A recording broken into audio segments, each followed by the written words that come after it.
Bismillahirrahmanirrahim. Alhamdulillah salatu wassalamu ala Rasulillah. Ikhwan dan akhwat yang dirahmati Allah Subhanahu wa taala. Kenapa kita harus mempelajari tentang amalan hati? Ya, amalan-amalan hati yang dianjurkan agar kita bisa mengamalkannya dan juga penyakit-penyakit hati yang berbahaya yang harus kita jauhi. Hal ini banyak hal yang menunjukkan akan urgensinya kita belajar akan hal ini. Di antaranya yang pertama bahwasanya kedudukan seorang dan derajat seorang tergantung akan bersihnya hatinya.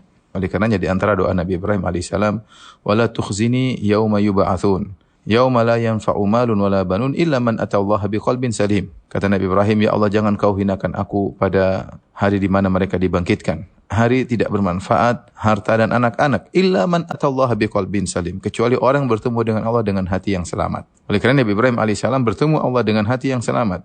Kata Allah Subhanahu wa taala dalam ayat yang lain, wa inna min syi'atihi la Ibrahim idz jaa'a rabbahu biqalbin salim. Dan di antara golongan yang Nabi Nuh alaihissalam adalah Ibrahim. Idz jaa'a rabbahu biqalbin salim. Tatkala dia datang bertemu dengan Allah dengan hati yang bersih. Dan ini juga ditegaskan oleh Nabi sallallahu alaihi wasallam dalam hadis Abdullah bin Amr bin Al-As, qila li Rasulillah, ditanyakan kepada Rasulullah sallallahu alaihi wasallam, ayun nasi afdal? Ya Rasulullah, siapa orang yang paling afdal?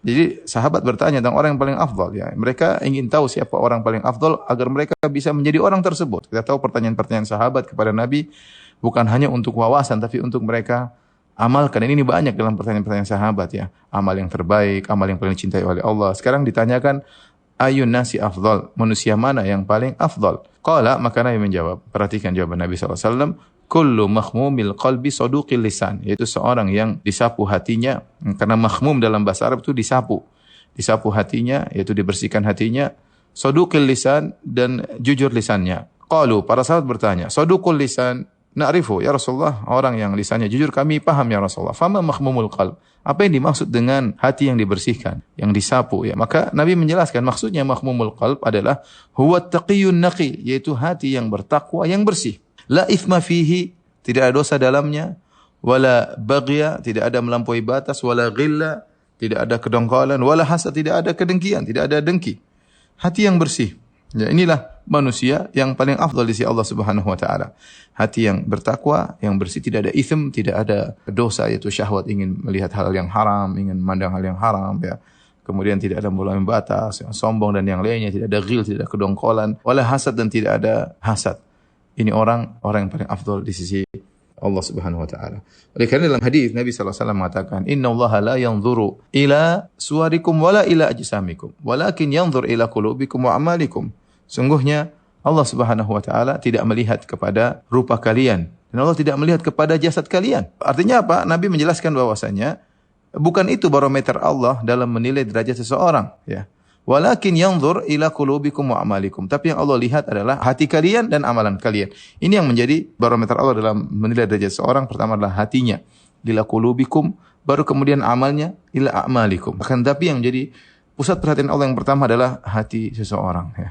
Karena kalau seorang dinilai dari rupanya, dari parasnya, maka orang-orang yang tampan mereka yang paling tinggi di sisi Allah, orang-orang yang wanita-wanita paling cantik mereka yang paling tinggi di sisi Allah Subhanahu wa taala. Tapi itu bukan jadi patokan Allah Subhanahu wa taala. Betapa banyak orang-orang mulia yang ternyata misalnya mereka adalah budak seperti Bilal bin Rabah, ya, yang tadinya budak kemudian dibebaskan oleh Abu Bakar, berkulit hitam, ya.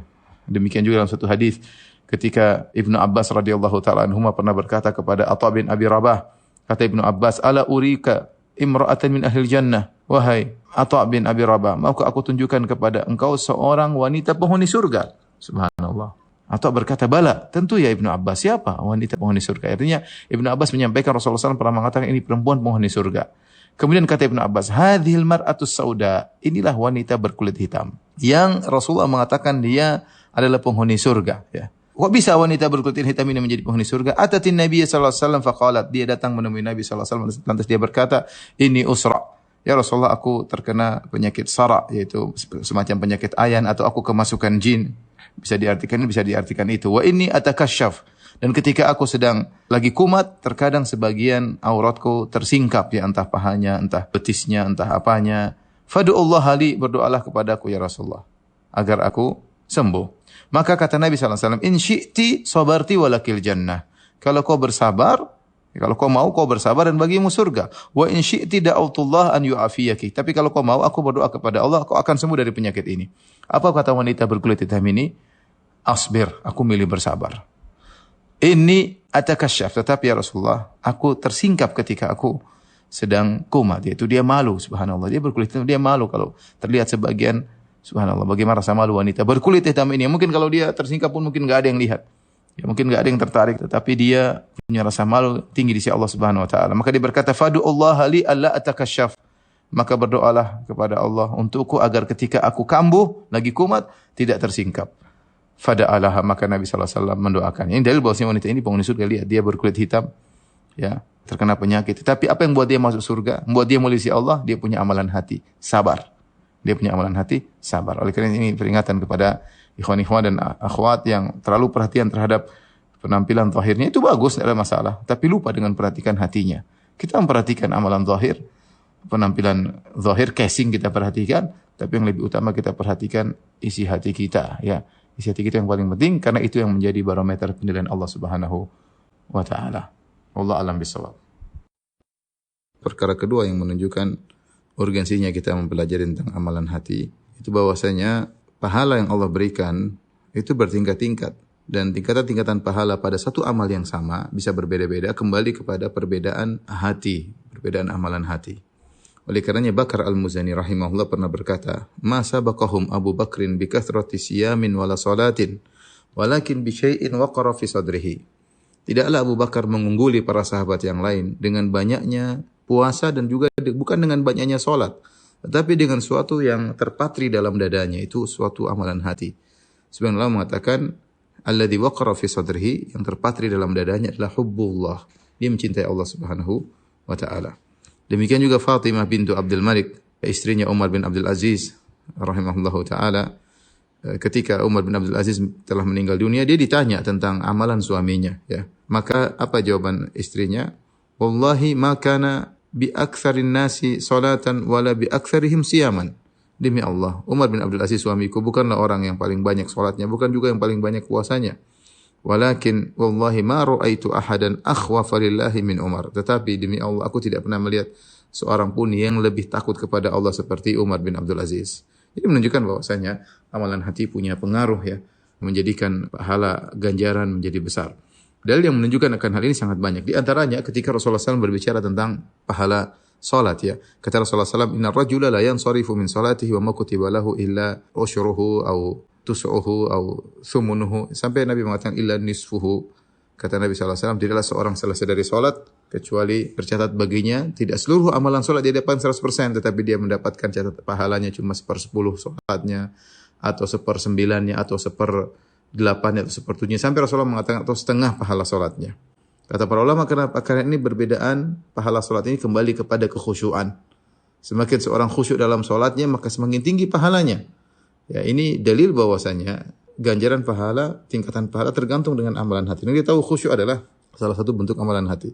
Kemudian juga dalam hadis yang masyhur disebut hadis sahibul bitaqah, yaitu Nabi SAW mengatakan, "Yusahu bi rajulin min ummati yaumal qiyamati." Dipanggillah seorang dari umatku pada hari kiamat. Fayunsyar lahu tis'atun tis'una sijillan, kemudian dibentangkan baginya 99 catatan kemaksiatan. Kullu sijilin maddul basar, setiap catatan sejauh mata memandang, isinya maksiat terus.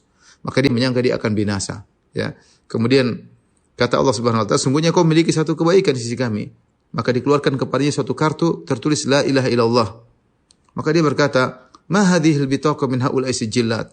Ya Allah, apa pengaruhnya kartu ini dibandingkan dengan 99 catatan amal maksiat yang setiap catatan gulungan dibentangkan maka sejauh mata memandang, dibandingkan kartu kecil la ilaha illallah. Maka dikatakan kepadanya, "Innaka lan tuzlamal yaum." Kau tidak akan dizalimi pada hari ini. Ketika ditimbang, ternyata kartu la ilaha illallah lebih berat daripada catatan maksiat tersebut. Dan ini luar biasa, ya. Dan kita tahu setiap orang Islam punya kartu ini. Setiap kita punya bitaqah, punya kartu la ilaha illallah. Tetapi kualitasnya berbeda-beda. Semakin seorang kuat, semakin tinggi tawakalnya, semakin tinggi keikhlasannya, maka akan semakin berat kartu la ilaha illallahnya kalau ditimbang pada hari kiamat kala. Ini dalil bahwasanya ganjaran berbanding lurus dengan kuatnya amal hati seseorang. Demikian juga kisah tentang seorang wanita pezina yang dia memberi minum kepada seekor anjing. Bainama kalbun yutifu bi raqiyatin kada yaqtuluhu al-atash idh ra'athu baghin baghaya bani Israil. Ketika ada seekor anjing kehausan, dia muter-muter di mulut sumur. Dia ingin minum dari sumur tersebut tapi dia tidak punya kemampuan untuk turun mengambil air. Tiba-tiba sampai disebut dalam riwayat dia menjulurkan lidahnya di pasir karena kehausan. Maka dilihat oleh seorang wanita pezina dari Bani Israel. Maka fanaza'at muqaha, maka dia pun melepaskan sepatunya. Wa nazalat fil bi'r, kemudian dia turun di sumur, kemudian dia isi air di sepatunya, kemudian dia naik lagi di atas sumur, kemudian dia fasaqathu, maka dia beri minum kepada anjing tersebut. Maka apa kata Nabi sallallahu alaihi wasallam? Faghafarallahu laha bihi, maka Allah ampuni dosanya gara-gara amalnya tersebut. Para ulama membahas, bukan berarti setiap orang kalau memberi minum kepada seekor hewan lantas kemudian dia dapatkan pahala sebesar itu. Tidak, tapi dia mendapatkan ganjaran yang besar karena ada suatu dalam hatinya yang luar biasa, keikhlasannya, rahmatnya, amalan hati. Ini menunjukkan amalan hati punya pengaruh yang sangat besar dalam memberikan pahala kepada seorang. Di antara juga dia akan hal ini misalnya tentang 7 golongan yang Allah naungi pada hari kiamat kelak tatkala matahari diberi jarak 1 mil di padang mahsyar, maka ada 7 orang spesial yang Allah naungi pada naungan Allah pada hari kiamat tersebut. Di antaranya, ya, Allah sebutkan orang-orang yang melakukan amalan hati yang luar biasa. Seperti apa? Rajulani tahabba fillah, 2 orang saling mencintai karena Allah. Mencintai karena Allah amalan hati. Ya, kemudian di antaranya rajulun qalbuhu mu'allaqun bil masajid, seorang yang rindu ingin ke masjid, hatinya, amalan hatinya. Ya, di antaranya seorang yang dirayu oleh wanita yang cantik, jilitan kaya raya, kemudian dia tolak, dia berkata, "Inni akhafullah," aku takut kepada Allah, takut kepada Allah. Ya, amalan hati. Di antaranya seorang bersedekah dengan tangan kanannya, dia sembunyikan sampai tangan kirinya tidak tahu apa yang disediakan oleh tangan kanannya. Itu apa? Saking ikhlasnya, amalan hati. Kemudian di antaranya rajulun dzakarallaha khalian fa fadat ainah, seorang bersendirian kemudian dia ingat Allah Subhanahu wa taala maka dia pun menangis. Ini juga kenapa? Karena amalan hati, ya. Jadi ternyata amalan hati ini punya pengaruh menjadikan pahala besar suatu amal, ya. Jadi bisa jadi seorang beramal yang sama tapi pahalanya jauh berbeda. Sebagaimana dijelaskan oleh Ibnu Taimiyah rahimahullahu taala, bisa jadi 2 orang salat berdampingan, ya, mungkin di saf yang bersama, cara salatnya sama, ya, tetapi pahala di antara mereka berdua jauh antara langit dan bumi. Kenapa? Karena perbedaan amalan hati. Karena perbedaan amalan hati. Oleh karenanya, ikhwan dan akhwat yang dirahmati Allah Subhanahu wa taala, kita tiap hari menjalankan ibadah, menjalankan amal-amal saleh, ya, maka perhatikan hati kita. Tata hati kita, manage hati kita agar kita memiliki amalan hati yang kuat sehingga pahala yang kita raih dari amalan-amalan zahir menjadi sangat besar berdasarkan kuatnya amalan hati kita. Wallahu a'lam bishawab. Perkara ketiga yang menunjukkan akan urgensinya kita mempelajari amalan hati, karena ternyata kita tahu kebahagiaan tempatnya di hati. Kalau dalam hati kita ternyata dipenuhi dengan penyakit-penyakit hati, ini menjadikan kebahagiaan kita semakin berkurang. Akan tapi kalau kita semakin bersih hati kita, maka kita semakin bahagia. Lihatlah kalau kena penyakit hati, bagaimana dia mau bahagia? Misalnya dia memiliki sifat tamak, ya. Dalam hatinya tamak, pingin ini, pingin anu, pingin. Kapan dia bahagia? Lain halnya kalau seorang qanaah, dia nerima, ya, ridho dengan pemberian Allah Subhanahu wa taala, maka dia mudah meraih kebahagiaan. Tidak pasti sebagian orang mungkin hidupnya sederhana. Mungkin kita bicara sekarang orang lagi senang goes misalnya, ada naik sepeda. Sepeda sederhana udah bahagia. Ada orang tidak bahagia sudah punya sepeda bagus, pingin lagi yang lebih bagus, pingin lagi bagus, tidak ada kebahagiaan. Kenapa? Karena masalah hatinya, ya. Kapan hati kita terkena penyakit hati tamak, susah kita untuk bahagia. Contoh jika hati kita terkena penyakit hasad. Kita sudah diberikan pemberian oleh Allah Subhanahu wa taala, tapi setiap kita memandang yang lebih memiliki harta lebih banyak daripada kita, yang lebih kaya daripada kita, yang lebih terkenal daripada kita, yang lebih ini daripada kita, yang lebih anu daripada kita, maka kita tidak akan pernah bahagia, ya, tidak akan pernah bahagia. Oleh karena jika seorang ingin bahagia, dia harus bersihkan hatinya. Contoh, orang kalau ikhlas dia semakin bahagia. Kenapa? Yang dia pedulikan hanyalah bagaimana komentar Allah terhadap amal dia. Yang penting Allah sudah lihat, sudah selesai. Tapi bayangkan orang yang tidak ikhlas, kebahagiaannya dia gantungkan dengan like, dengan viewers, dengan subscribers misalnya, atau dengan komentar netizen yang dia tunggu-tunggu, ya, sehingga akhirnya dia tidak bahagia. Demikian juga kalau seorang misalnya dia punya penyakit hati, dendam, susah memaafkan, bagaimana dia bahagia? Dia punya masalah sama 10 orang, dia dendam kepada si A, nomor 1, kedua, ketiga, sampai 10. Mau tidur dia ingat-ingat lagi permasalahannya, ya, sehingga dia menjadi hidup susah, ya. Kemudian dia tersiksa dalam batinnya, tersiksa di rumah tangganya. Kenapa? Karena dia tidak bisa menghilangkan penderitaannya tersebut. Sehingga terkadang penderitaannya tersebut berdampak pada suaminya, pada istrinya, pada anak-anaknya. Oleh karena orang kalau ingin bahagia, ya, bersihkan hatinya. Bersihkan hatinya. Karena kita tahu tempat kebahagiaan adalah di hati. Perkara yang keempat yang menunjukkan akan urgensinya kita belajar tentang amalan hati dan juga mengenal tentang penyakit-penyakit hati. Banyak orang tidak sadar tatkala mereka ditimpa dengan penyakit hati. Lain halnya ketika mereka ditimpa dengan penyakit badan. Ya, kita rata-rata ngerti dan ngeh ketika kita terkena penyakit badan ya. Ada sinyal yang menunjukkan kita sedang sakit. Tapi betapa banyak orang terkena penyakit hati tidak sadar. Dia terkena penyakit sombong, dia merasa tidak sombong. Dia terkena penyakit riya, dia merasa tidak riya. Dia terkena penyakit hasad, dia merasa dia tidak hasad. Dia terkena penyakit pemarah, dia merasa dia orang yang bijak. Subhanallah, banyak orang terkena penyakit hati, dia tidak sadar. Ketika seorang terkena penyakit hati, dia tidak sadar bagaimana dia berusaha untuk perbaiki hatinya. Sementara dia tidak merasa berpenyakit. Maka dengan kita mempelajari tentang amalan-amalan hati dan lawan-lawannya itu penyakit-penyakit hati, kita akan bisa mendeteksi sedini mungkin penyakit yang sedang menimpa hati kita. Kalau kita sudah mendeteksi penyakit-penyakit hati kita, kita mudah untuk perbaiki penyakit-penyakit tersebut, untuk menyembuhkan penyakit-penyakit tersebut. Sebagaimana penyakit badan, kalau dibiarkan akan bertumpuk-tumpuk, semakin meradang dan semakin parah. Ya, kalau tidak segera diobati, maka demikian juga penyakit hati. Penyakit hati kalau dibiarkan akan bertumpuk. Hasad semakin hasad, riya semakin riya, dendam semakin dendam. Ya, suudzon semakin suudzon. Kalau kita tidak selamatkan segera jiwa kita, hati kita, maka kita akan semakin parah dan ini berbahaya bagi seseorang. Kemudian perkara yang berikutnya yang berkaitan tentang urgensinya kita belajar tentang amalan hati. Karena ternyata amalan hati adalah amalan-amalan yang agung. Para ulama mengatakan amalan hati lebih afdal daripada amalan jawarih. Terlalu banyak dalil yang menunjukkan bahwasanya amalan hati penyebab utama seorang masuk surga. Bukankah amalan hati itu amalan-amalan yang agung? Iman, yakin, ya, ridha, khusyuk, ya, sabar, subhanallah. Terlalu banyak dalil yang menunjukkan akan keistimewaan amalan-amalan ini. Berharap kepada Allah Subhanahu wa taala, takut kepada Allah Subhanahu wa taala. Ya, ini amalan-amalan hati yang pahalanya sangat luar biasa, lebih afdal daripada amalan-amalan jawarih.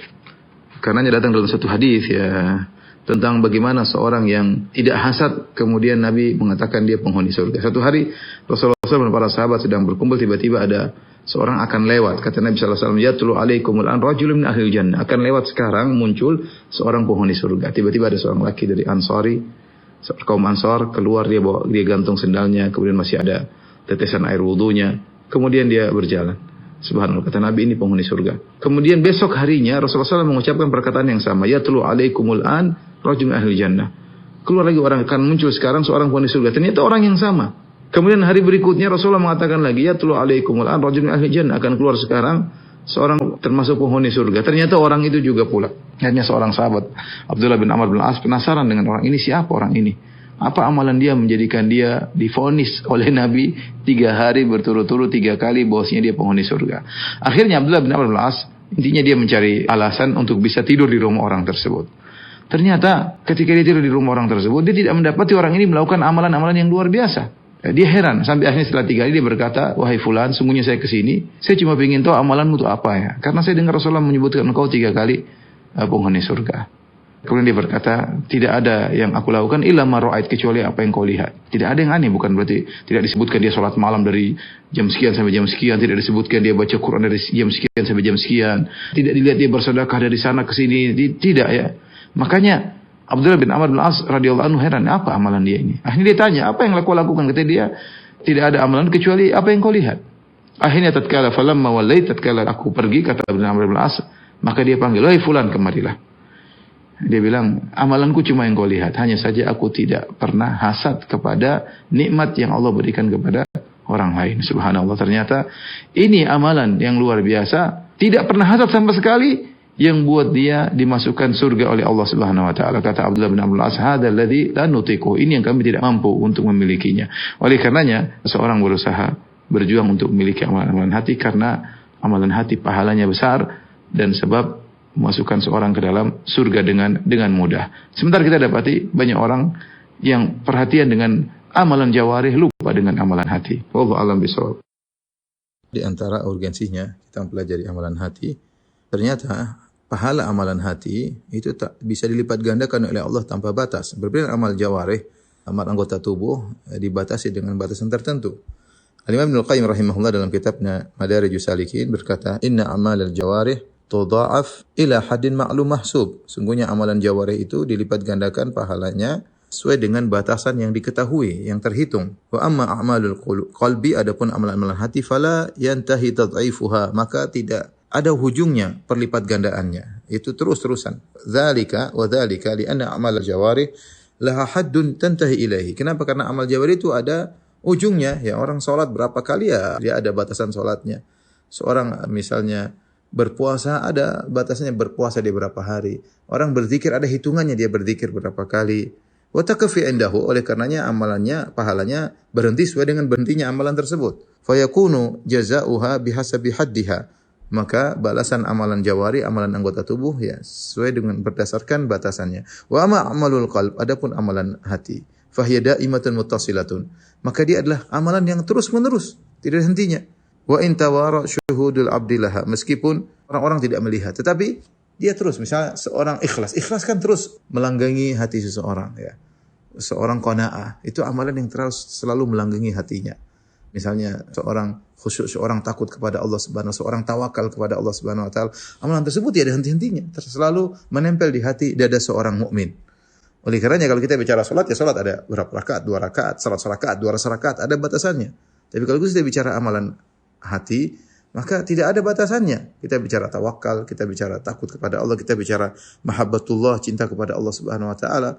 Dalam hati seorang bisa jadi cintanya sangat luar biasa dan senantiasa dia cinta kepada Allah Subhanahu wa taala. Dari sini kata Ibnu Qayyim rahimahullahu taala, bahwasanya amalan hati itu agung. Di antara keagungannya, pahalanya lipat gandakan tanpa ada batasannya. Makanya Allah Subhanahu wa taala berfirman, "Innama yuwaffas sabiruna ajrahum bighairi hisab." Sungguhnya orang-orang yang sabar itu pahalanya lipat gandakan tanpa ada batasannya. Demikian juga di antara keistimewaan amalan hati, misalnya niat yang benar. Ternyata amal hati ini bisa menggantikan posisi amal jawari, amal anggota tubuh ya. Sebagian dalam hadis contohnya, ketika Rasulullah SAW berjihad, kemudian ada sebagian sahabat tidak mampu untuk berjihad. Ada yang karena sakit, ada karena tidak memiliki tunggangan untuk ikut berjihad, tapi mereka punya niat untuk ikut berjihad. Maka ketika Nabi SAW berjihad bersama para sahabat yang ikut keluar bersama Nabi, apa kata Nabi SAW kepada para mujahidin yang keluar bersama Nabi? Masirtum masiran wala qata'tum wadiyan illa kanu ma'akum. Habasahumul marad. Tidaklah kalian menempuh satu jalan, tidaklah kalian melewati suatu lembah, kecuali mereka, yaitu para sahabat yang tidak ikut perang, bersama kalian. Kenapa mereka dianggap bersama kalian? Habasahumul marad, karena mereka terhalangi tidak bisa ikut perang karena mereka sakit. Apa yang buat mereka ternyata pahalanya sama seperti orang yang benar-benar berjihad? Karena niat mereka yang luar biasa, karena ada halangan. Namun niat mereka itu menjadikan mereka seakan-akan benar-benar ikut berjihad. Oleh karena dalam satu hadis kata Nabi SAW, "Man sa'alallaha syahadata bisidqin." Barang siapa yang minta untuk mati syahid dengan tulus, benar-benar dia minta agar untuk mati syahid, ballagahullahu manazila syuhada. Maka Allah akan buat dia mencapai derajat-derajat para syuhada. Wa in mata ala firasyihi. Meskipun dia meninggal di atas tempat tidurnya. Apa yang membuat dia seakan-akan benar-benar berjihad sehingga dia meraih ganjaran tinggi para syuhada? Karena niatnya. Dia minta kepada Allah, berniat agar bisa mendapatkan ganjaran para syuhada.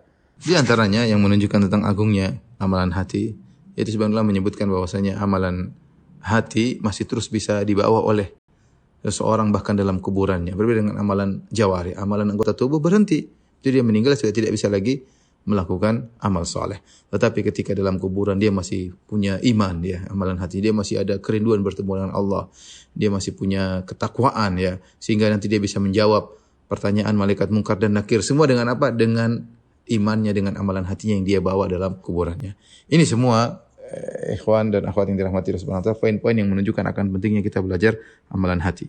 Oleh karenanya mulai sekarang kita harus sadar ketika kita sedang beramal hati, kita sedang sabar, yakinlah kita sedang meraih pahala yang besar ya. Karena ini terkadang terlalaikan dari kita. Sebagian orang kalau dia bersedekah dia merasa dapat pahala, kalau dia sedang sholat dia merasa dapat pahala. Tapi ketika dia sedang sabar seakan-akan tidak ada pahalanya.